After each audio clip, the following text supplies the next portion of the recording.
Hey, what's going on, everybody? My name is Nick. Welcome back to Sympathizer, Chapter 9 today. Pretty good one, in my opinion. Start to get a little bit more information about the Hamlet. We start to get a little bit more into the plan to reclaim Vietnam with the Sympathizer and the General making some moves, having some meetings. We get some good stuff about the Sympathizer's upbringing. We get a lot of really good stuff in this chapter. So we're going to do this one similar to how we've done every other one this far. We'll do a really bare bones summary, a little play-by-play, and then kind of talk about one of the scenes that I think might just be a little bit more impactful than everything else. So here is my super broad stroke summary for the Sympathizer, Chapter 9. The Sympathizer accepts the auteur's offer of work. An update of recent events is sent to the Sympathizer's aunt in Paris. The General and the Sympathizer pay a visit to the Congressman, and the Sympathizer heads back east, where a prop cemetery offers him some sense of closure. So like I said, a lot of stuff happens in this one. A lot of stuff helps to kind of propel the events forward. The deep dive today, we're going to go into kind of the conversation that the Congressman and the General and the Sympathizer have. I think there's a ton of implications for the future in that conversation. So yeah, that's going to be our deep dive for today. But for right now, let's get into a little play-by-play summary of the events of the chapter, where kind of as things come up, I will stop and make some comments. So after about a week, the auteur's assistant Violet reaches back out to the Sympathizer, saying that the auteur is asking for the Sympathizer to be a sort of cultural advisor for the production of the Hamlet. The auteur has since reconsidered, and Violet says that based on the fact that they may need someone to help with the cultural authenticity that only someone like the Sympathizer can offer, as well as the fact that the auteur is kind of impressed by the way that the Sympathizer stood up to him. Not many people are able to do that, and I think that really kind of solidified the deal for the auteur. He talks about their offer to him, and I'm just going to read that word for word because I think it's really, really good. He says, "Their offer was 4 months of paid vacation in a tropical paradise, 6 months if the shoot went over schedule, and perhaps not so much a tropical paradise if the local rebels got a little too overconfident, and perhaps not so much of a vacation as a working jaunt, and perhaps not so much paid as underpaid. But the upshot was that I needed a respite from my American refuge." So I think that he's kind of coming to terms with the fact that even though they're asking him to go out there as an assistant, and a production assistant at that, he's really not thinking that it's going to be a super impactful trip, but he's kind of framing it to himself as him needing a little bit of vacation from the guilt that he's feeling over the Major's death. Based on the offer and needing some respite from the insidious guilt that he's feeling over the Major's death, the Sympathizer recalls a traumatic episode from his childhood. Where a New Year's festival, a particularly vindictive aunt refused to provide him with the ubiquitous red envelopes filled with cash that his cousins received, and he also receives them from other adults as presents anyway. The event caused much pain for the Sympathizer and for his mother, and instilled in him, this situation kind of instilled in him the vital work ethic needed to prove them all wrong. That's what his mother says that he's going to do. He's going to prove them all wrong. They'll all see, his mother says, clutching him to her in their shared bed. The Sympathizer kind of has like a weird, sexual proclivity in this situation as well. He's remembering her, like the feeling of her breasts and stuff, which I think is a little bit strange, but we're not going to get too deep into the Oedipal nature of this situation. We're just kind of comment on it, acknowledge that it's there, and then move on a little bit. The story is really private to the Sympathizer. He says that he only has told the story to two other people, his blood brothers, Bone and Mon, while they were fishing during their youth. So Bone used the opportunity to kind of showcase his rage at the family that the Sympathizer was referring to, saying that he would beat up the cousin who referred to him as half-blooded, while Mon kind of took a bit more of a measured approach. to the story. He uses the event as kind of a lesson on revolutionary politics. He spins it a little bit, saying that red is not fortune, as typically believed in this culture and for this event. He says red is not fortune, red is revolution. He says that over sugarcane juice that they happen to be enjoying after the fishing trip. Well, obviously, while Ballin is not party to this information.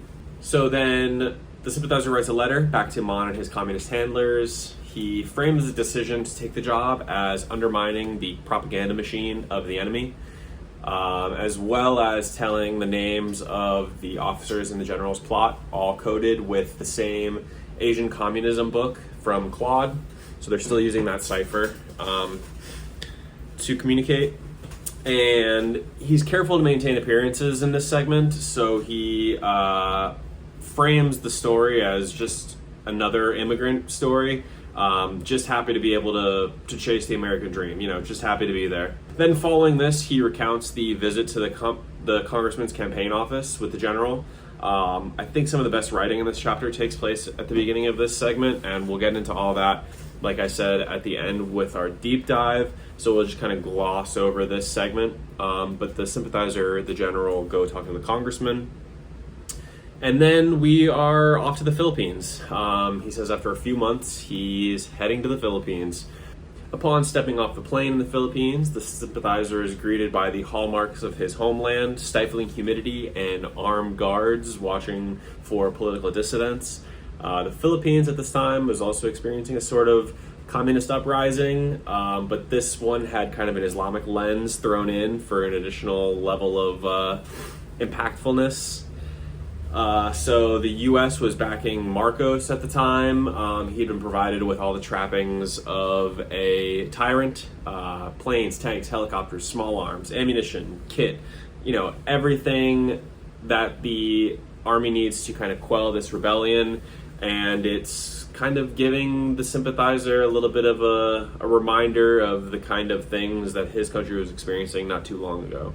So then he arrives at his hotel near the set, and he's introduced to the Minnesotan production designer named Harry, who is Harry. I think that's just funny. Like a little, one of our first named characters in the book, outside of the professor who I'm misremembering his name now, and Stan, his partner, and Lana, of course.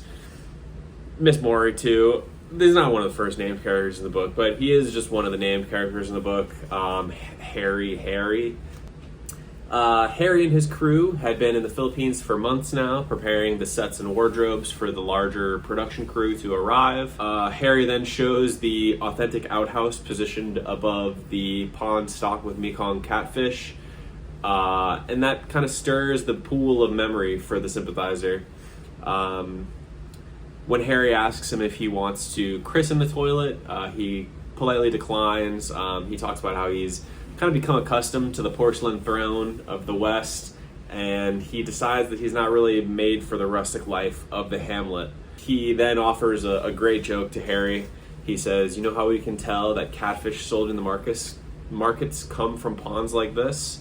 They're cross-eyed from looking up at assholes all the time." I just think that's funny, and I'm hopeful that actually is a real joke that is made and not just something invented for the story. Even if it is just invented for the story, I think it's pretty damn funny. So, following a dispiriting visit to the Vietnamese refugees, in which the Sympathizer is confronted by the poor living conditions of the extras, the Sympathizer is left considering the final night that him and Sophia spent together before his leaving. She kind of charges him with doing something great with the hamlet, helping to shape the way that Asians are seen in movies, which is not really a small feat. At this time in Hollywood culture, the Asian person was not really portrayed gracefully, for lack of a better word. The Sympathizer feels ashamed at the actual level of his involvement and his contributions. He's kind of promoting the exploitation of his fellow countrymen at the hands of the Hollywood machine, so he's kind of dealing with a little bit of displeasure, self-loathing from that aspect. The Sympathizer is comforted by the cemetery that Harry and the crew have created for the Hamlet. Then we kind of get a little bit of backstory on the Sympathizer's mom, which is long overdue, I think.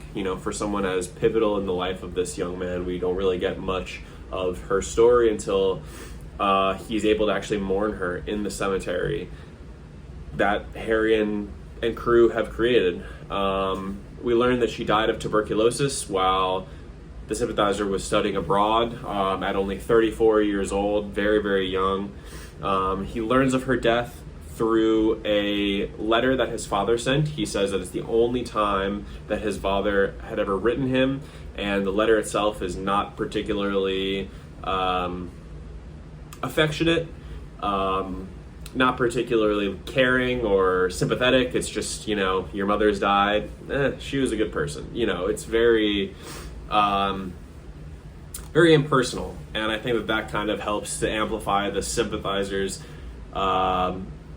unhappiness with the situation. His powerlessness to kind of return to the country and mourn her the way that he thinks that he should. He's unable to do that because he's in college and he's broke and he doesn't have any way of getting back there. At this point, he hadn't seen her for a really long time as well, so I think that he feels really disconnected from her. And, he feels like he missed out on the opportunity to kind of have a more impactful relationship with her when he was, kind of creating his own identity and figuring out who he was in the world the same way that she probably was at the same time. The Sympathizer recalls the sacrifices that she made for him and the gifts that she provided when he departed for school, a pen and a notebook. He says that the pen ran out of ink and he's since lost it, and then the notebook was a college diary which he has since burned because he didn't want anyone to read it. So I think that he's kind of dealing with a feeling of separation between his mother at this point, and the cemetery is kind of acting as a physical representation of the feelings of loss that he's dealing with when it comes to his mother's death. He receives permission from Harry to kind of dedicate the largest funeral plot to his mother, posts a picture of her on the headstone and scrawls in the dates of her life.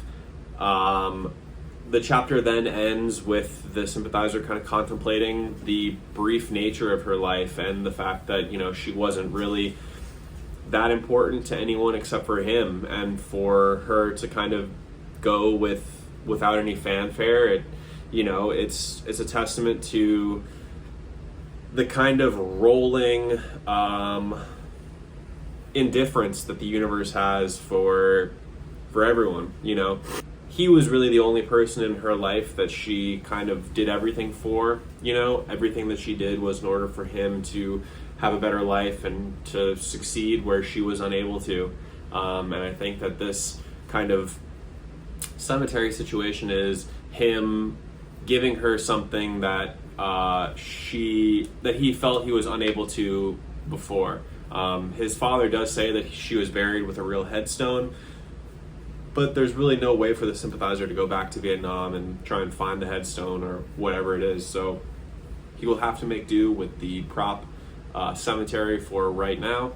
And that's pretty much the chapter, honestly. I know I kind of ended it a little bit unceremoniously, but we are in the Philippines and we are ready to start filming the Hamlet after this chapter. So this one, like I said, was really, really good. A lot of good stuff about the kind of upbringing of the Sympathizer. We get the really good story about how his aunts and uncles and cousins were kind of shitty to him about his parentage when he was really young, and we get a little bit of Bon and Mon kind of being the good friends that we know that they are. We just haven't really experienced a lot of their friendship in the book, so it's good that we get a little bit of that to kind of help us really understand that, this guy is actually good friends with these people, and he's not just kind of talking about them in an untrue way. But yeah, like I said, this time we're going to get into the conversation between the general, the Sympathizer, and the congressman about the fraternity as I'll be referring to it a lot right now because it's a really long name, and I don't remember all of it right now. But yeah, that's going to be our deep dive this week. So here we go. So like I said, I'm going to read the first kind of passage from this segment, just because I think it's really, really good for the kind of setting the tone of the meeting that the congressman and the sympathizer have. It helps kind of showcase the sympathizer's feelings towards America a little bit better. Just helps to give a little bit more of a well-rounded perspective on the sympathizer and the way that he feels about everything. So it's a little bit long, so bear with me a little bit, but it's worth it, I promise. It was in the name of happiness, I told my aunt, that I helped the general toward the next step in his plan, the creation of a nonprofit charitable organization that could receive tax-deductible donations, the Benevolent Fraternity of Former Soldiers of the Army of the Republic of Vietnam. In one reality, the fraternity served the needs of thousands of veterans who are now men without an army, a country, and an identity. It existed, in short, to increase their meager means of happiness. In another reality, this fraternity was a front that allowed the general to receive funds for the movement from whoever wished to donate, which was not primarily the Vietnamese community. Its refugee members were hobbled by their structural function in the American dream, which was to be so unhappy as to make other Americans grateful for their happiness. Instead of these refugees, broke and broken, the main donors were to be magnanimous individuals and charitable foundations interested in boosting America's old friends. The congressman had mentioned his charitable foundation to the general and me at a meeting at his district office where we presented him the idea for the fraternity and asked if Congress might help our organization in some way. His district office was a modest outpost in a Huntington Beach strip mall, a two-story arrangement of shops on a major intersection. Drenched in cafe au lait stucco, the mall was bordered by an example of America's most unique architectural contribution to the world, a parking lot. Some bemoan the brutalism of socialist architecture, but was the blandness of capitalist architecture any better? One could drive for miles along a boulevard and see nothing but parking lots and the kudzu of strip malls catering to every need, from pet shops to water dispensaries to ethnic restaurants and every other imaginable category of mom-and-pop small businesses, each one an advertisement for the pursuit of happiness. As a sign of his humility and closeness to the people, the congressman had chosen a strip mall for his headquarters, and in the windows were plastered white campaign signs with Congressman in red and his name in blue, as well as his last campaign slogan, always true. So like I said, a little bit of a slog to get through that first initial paragraph, but it helps, I think, immensely to kind of showcase the sympathizer's thought process when he's going into this meeting. You know, he's not really blown away by the kind of architectural choices and the city planning of the United States. It's a little bland, admittedly. You know, the parking lots are kind of lame, and the fact that everything looks the same is not very exciting, of course. And you know, he talks a lot about the American dream in this chapter. He talks about, you know, the people, him being someone who's able to, you know, chase the American dream, even though it's not really attainable for someone like him, but it just gives him the chance to buy the lottery ticket, which I think is a really good criticism of you know, America for immigrants, you know, for refugees. At this time in history, you know, in the current socio-political climate in the world, you know, I think that kind of illusion of the American dream is always something that is going to be important, but the actual reality of the American dream is a lot different than that. And it kind of takes being here, and it kind of takes seeing the way that America works and seeing the kind of power structures that exist in the country to really be able to understand that it's a little bit less attainable. It's a lot less attainable than obviously people will make it out to be. So when the group finally meets, they share small talk on the wives, on children, sports teams, and then they have a conversation about the sympathizer's upcoming trip to the Philippines to film the Hamlet. To mark his approval, the general quotes marks to the sympathizer, "They cannot represent themselves, they must be represented." A fitting and interesting offering from a staunch Republican. So I think that the sympathizer is, you know, it's important that he mentions this because it's important that the general is quoting Marx. This is kind of a representation of showing the general being a little bit tongue-in-cheek, you know. The sympathizer is commenting on the fact that, you know, they need to be a little bit more like the communists in order to win this war, and I think that this is the general kind of taking that to heart and using some of the other side's rhetoric in order to, you know, make his side feel a little bit more powerful. So then the conversation transitions to the creation of the benevolent fraternity of former soldiers of the Army of the Republic of Vietnam, which I think is supposed to be a mouthful and a little bit silly in and of itself. The name, it's ridiculous. It's miraculously long. I think it's supposed to kind of be tongue-in-cheek. The general and the sympathizer comment on the fact that even if the American government has no desire to assist the former Vietnamese soldiers, that any charitable organization is well within its rights to do so. And the congressman invokes Claude. You know, he's like, oh, you guys have been talking to Claude.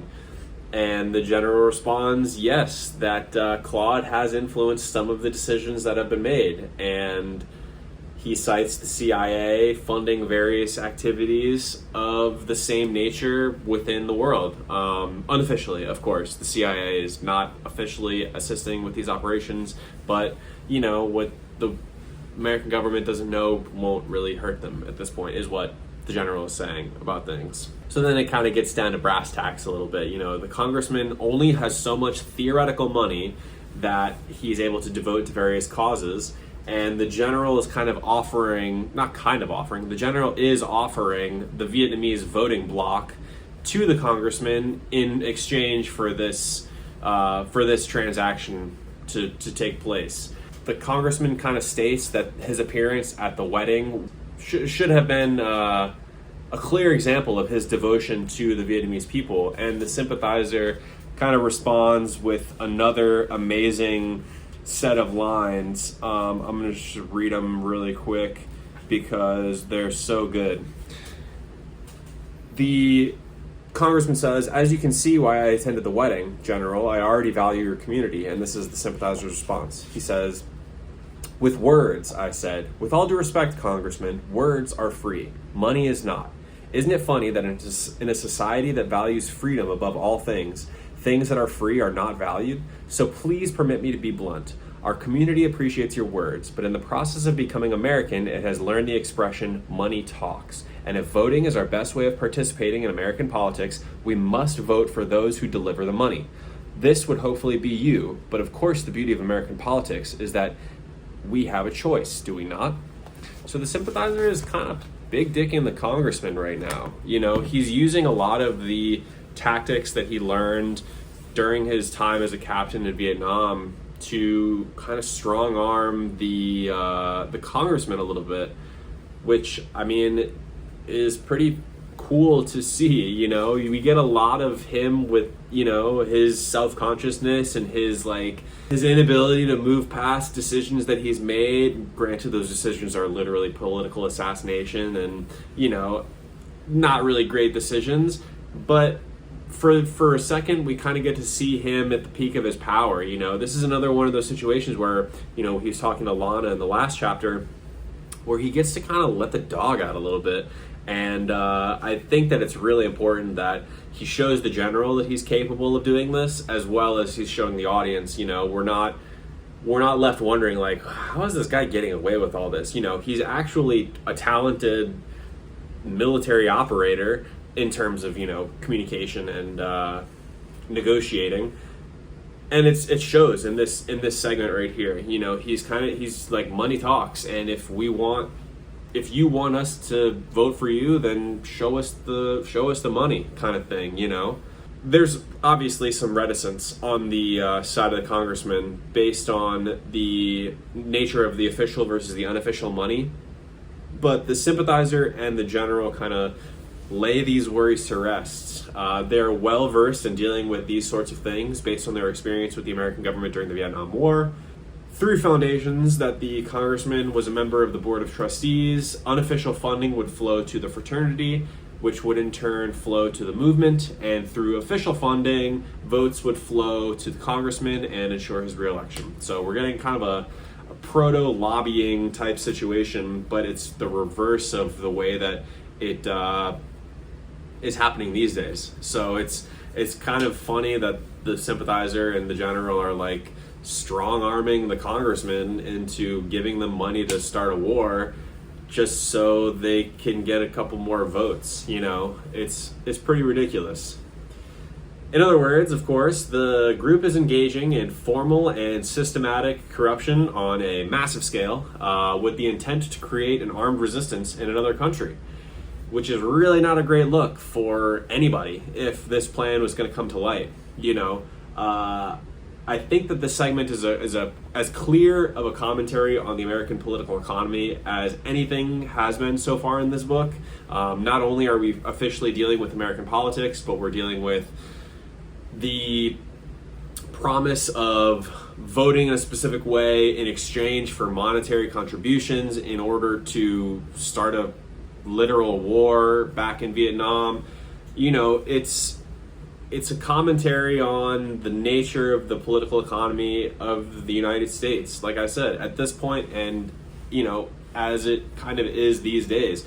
We read stories like this and they are so impactful because they mirror the reality of the world so well, and so naturally that it seems like it's something that could happen. Nothing that has gone on so far in terms of the congressman and the general and the Sympathizer coming together and having this meeting, nothing has been so outlandish outside, of course, of the fraternity's full-length name. That is pretty miraculously outlandish, but nothing has really been so outlandish that it couldn't be a true story. You could read about this in the store or in the newspaper, and it would make sense. It would be something that could potentially happen, and probably has potentially happened in the world, in America, at any point in our nation's great history. But I think that this scene also is monumentally important for the implications of the events of the book. The Sympathizer is embroiling himself in a literal political conspiracy with assistance from a former, maybe current member of the CIA and Claude. There's a whole lot of layers to this conversation, including the fact that the Sympathizer and the General are promising votes in exchange for money to start a war. I feel like that's just about as important as you need to kind of see things in this situation, because that's really the main idea of the situation. I kind of get a sinking feeling that this segment right here, this conversation, and the events that happen after this conversation, of course, the actual actions of, exchanging votes for money for the war effort, they'll probably be important to the capture and imprisonment of the Sympathizer at some point.